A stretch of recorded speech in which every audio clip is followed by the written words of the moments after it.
नीतीश राणे और रामगिरी महाराज की गिरफ्तारी का मुतालबा करते हुए इम्तियाज जलील भारी रैली के साथ मुंबई रवाना। ऑल इंडिया मजलिस इत्तेहादुल मुस्लिमीन के साबिक रुकन पार्लियामेंट इम्तियाज जलील ने पीर की सुबह छत्रपति शिवाजी नगर से मुंबई तक एक भारी रैली निकाली, जिसमें बीजेपी के एमएलए नीतीश राणे और श्री रामगिरी महाराज के तौहीन रिसालत और फिरका वाराना तकरीर करने के इल्ज़ाम में गिरफ्तारी का मुतालबा किया। मीडिया से बात करते हुए मजलिस के साबिक रुकन पार्लियामेंट इम्तियाज जलील ने, चूंकि रैली की क़यादत कर रहे हैं, कहा कि दोनों राणे और महाराज ने इश्तिआल अंगेज़ बयानात दिए हैं और इनके खिलाफ मुख्तलिफ मकामात पर FIR दर्ज कराई गई है।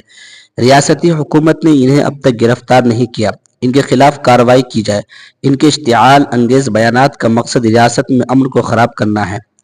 महाराष्ट्र पुलिस ने जारिया माह के शुरू में राणे के खिलाफ 2 FI दर्ज की। राणे धमकी दी थी कि अगर किसी ने महाराज के खिलाफ बोलने की हिम्मत की तो मुसलमानों को मारने के लिए मसाजिद में घुस जाए।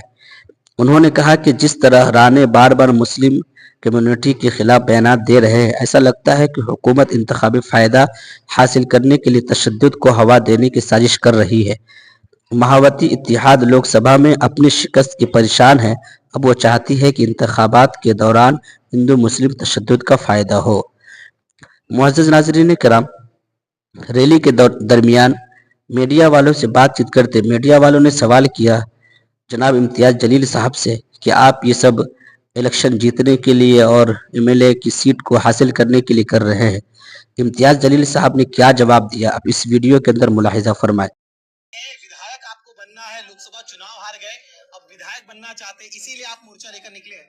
देखिए, ऐसी लोकसभा की और विधानसभा की कितनी भी सीटें कुर्बान है, ठोकर मारते हैं हम ऐसी सीटों के ऊपर।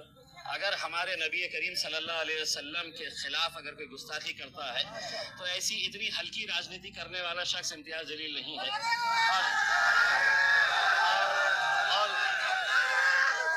और दूसरी बात यह है कि मुझे राजनीति करने के लिए ये रामगिरी जैसे घटिया लोगों की जरूरत कभी नहीं पड़ेगी इंशाअल्लाह।